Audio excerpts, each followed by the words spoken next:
9th और 10th class आपके syllabus में डायरेक्ट एंड डायरेक्ट स्पीच है, इसको हम नरेशन भी बोलते हैं। क्या बोलते हैं इसको? नरेशन।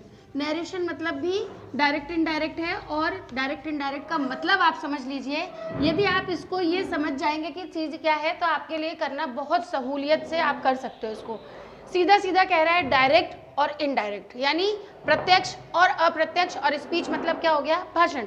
यानी कोई भी बात डायरेक्ट कही जा रही है या इनडायरेक्ट कही जा रही है। अब डायरेक्ट कही जा रही का मतलब क्या हो गया कि कोई हमको कोई बात कहता है, उसको हू बहू उन्हीं शब्दों में, यानी हू बहू उसी शब्द में यदि हम किसी दूसरे को ट्रांसफर करते हैं किसी बात को, तो वो कहलाती है डायरेक्ट स्पीच। और लेकिन अगर उसमें हम कुछ फेर बदल कर देते हैं, कुछ भी फेर बदल हमने शब्दों का कर दिया, तो वो हमारी क्या हो जाएगी?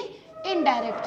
तो बस इतने से अंतर को आपको समझना है। जैसे मान लीजिए कि मुझे रमेश ने कोई बात कही, ठीक है, रमेश सैड, ठीक है। अब रमेश ने कोई बात कही, जो बात कही गई है उसको हम किस में लिखते हैं? इन्वर्टेड कॉमास में। और इन्वर्टेड कॉमास को लगाने का दो तरीका होता है। एक तो होता है, ये होता है बिगिन, यानी शुरुआत में जब बात की शुरुआत होती है तो इन्वर्टेड कॉमास बिगिन होते हैं, और जब बात खत्म होती है तो इन्वर्टेड कॉमास क्लोज्ड होते हैं। ये जो इन्वर्टेड कॉमास हैं, इनके अंदर जो बात कही गई है वही बात हमारी क्या है? हू बहू उसी के शब्दों में हम उसको ट्रांसफर कर रहे हैं। जैसे कि रमेश सैड, रमेश ने कहा। अब रमेश ने क्या कहा कि I am an intelligent boy, ठीक है। अब रमेश ने कहा कि वो एक इंटेलिजेंट लड़का है। रमेश ने कहा कि रमेश एक इंटेलिजेंट लड़का है। यहाँ से मैंने कॉमास बिगिन किए और वहाँ पर मैंने कॉमास क्लोज किए। तो रमेश ने कहा है कि I am an intelligent boy, ठीक है। ये बॉय यहाँ पे लगा लीजिएगा। अब ये ध्यान रखना कि फुल स्टॉप आने के बाद आपको कॉमास को क्लोज करना है, फुल स्टॉप से पहले आपको कॉमास को क्लोज नहीं करना है। तो ये पूरी बात आ गई कि रमेश ने कहा कि मैं एक इंटेलिजेंट लड़का हूँ, ठीक है। अब मैं अगर इसी बात को मैं इन्हीं शब्दों में कह रही हूँ, रमेश ने कहा कि मैं एक इंटेलिजेंट, यहाँ पर मैं कौन है? ये मैं कौन है? रमेश है। कौन है ये? मैं, ये रमेश है। लेकिन जब मैं इसको इनडायरेक्ट स्पीच में कहती हूँ, अगर मैं इसको ऐसे चेंज कर दूँ कि रमेश ने कहा कि वह एक, अब रमेश सैड ये बात मुझे बताया, मैं भी इसको कन्वर्ट कर सकती हूँ। मैं इसको क्या कर सकती हूँ? रमेश टोल्ड। वैसे जनरली क्या होता है, जब आगे कोई ऑब्जेक्ट होता है, ये वाला जो हिस्सा है ना हमारा, ये जो इन्वर्टेड कॉमास बिगिन से पहले का जो हिस्सा है, ये क्या कहलाता है? रिपोर्टिंग वर्ब,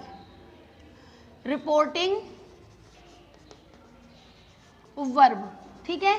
यानी इन्वर्टेड कॉमास से जो पहले का हिस्सा है वो कहलाता है रिपोर्टिंग वर्ब। इसको हम शॉर्टकट में RV भी लिख सकते हैं, ठीक है। और ये जो आगे वाला हिस्सा है ये कहलाता है रिपोर्टेड स्पीच, क्योंकि ये रिपोर्ट की गई है, यानी जो बात कही जा रही है वो क्या है? रिपोर्ट करी जा रही है, यानी रिपोर्टेड स्पीच है। बात कही गई है वो क्या है? रिपोर्टेड स्पीच है। तो रिपोर्टिंग वर्ब और रिपोर्टेड स्पीच, ये दोनों चीजें आपको क्लियर हो गई क्या? अब उसके बाद में हम देखते हैं जब क्या होता है, ये जो रिपोर्टिंग वर्ब है इसमें यदि आगे ऑब्जेक्ट दिया हुआ हो, ये तो क्या हो गया? सब्जेक्ट, यानी काम को कर रहा है। सब्जेक्ट के बाद में कुछ आगे क्या हो? ऑब्जेक्ट हो, तो हम इसकी वर्ब को चेंज कर देते हैं।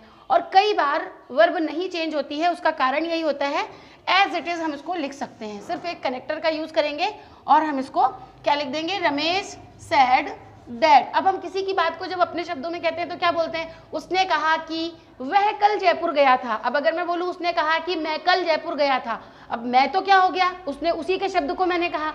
और अगर मैं बोल रही हूँ वह कल जयपुर गया था, यानी कि मैंने सब्जेक्ट को किसके अकॉर्डिंग चेंज किया। यहाँ पर हमेशा ध्यान रखना, जो ये सब्जेक्ट होता है किसका? रिपोर्टेड स्पीच का। रिपोर्टेड स्पीच का जो सब्जेक्ट है वो इसके सब्जेक्ट के अकॉर्डिंग चेंज होता है, ठीक है। यानी अगर ये फर्स्ट पर्सन में है, किस में है ये? First person. सेकंड पर्सन आपको बता रखा है। फर्स्ट पर्सन में आई और वी है, सेकंड पर्सन में यू है, थर्ड पर्सन में ही, शी, इट, नेम, ये सब थर्ड पर्सन में आते हैं। तो आई क्या है? First person. यानी जब भी फर्स्ट पर्सन आता है तो वो रिपोर्टेड स्पीच के किसके अकॉर्डिंग चेंज होता है? सब्जेक्ट के अकॉर्डिंग चेंज होता है। अगर यहाँ पर सेकंड पर्सन है, यानी अगर यहाँ पर क्या हो? यू हो, यहाँ पर अगर यू दिया हुआ हो, यानी क्या है? Second person. सेकंड पर्सन यहाँ पर जो ऑब्जेक्ट होता है किसमें? रिपोर्टिंग वर्ब में जो ऑब्जेक्ट होता है उसके अकॉर्डिंग चेंज होता है क्या? सेकंड पर्सन, ठीक है।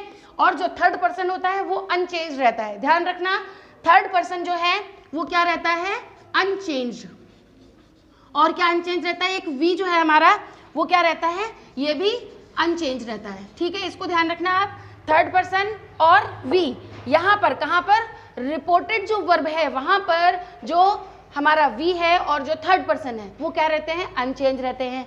और फर्स्ट पर्सन जो है वो किसके अकॉर्डिंग चेंज होता है, रिपोर्टिंग वर्ब के सब्जेक्ट के अकॉर्डिंग चेंज होता है। सेकंड पर्सन जो है वो रिपोर्टिंग वर्ब के ऑब्जेक्ट के अकॉर्डिंग, अगर यहाँ पे ऑब्जेक्ट है तो ऑब्जेक्ट के अकॉर्डिंग चेंज हो जाएगा, और अगर ऑब्जेक्ट नहीं है तो क्या होगा, अगर ऑब्जेक्ट नहीं है तो वो क्या रहेगा, अनचेंज ही रहेगा। ठीक है, अब यहाँ पे क्या लिखा हुआ था, Ramesh said I am an intelligent boy. Ramesh ने कहा कि वह एक इंटेलिजेंट बॉय है।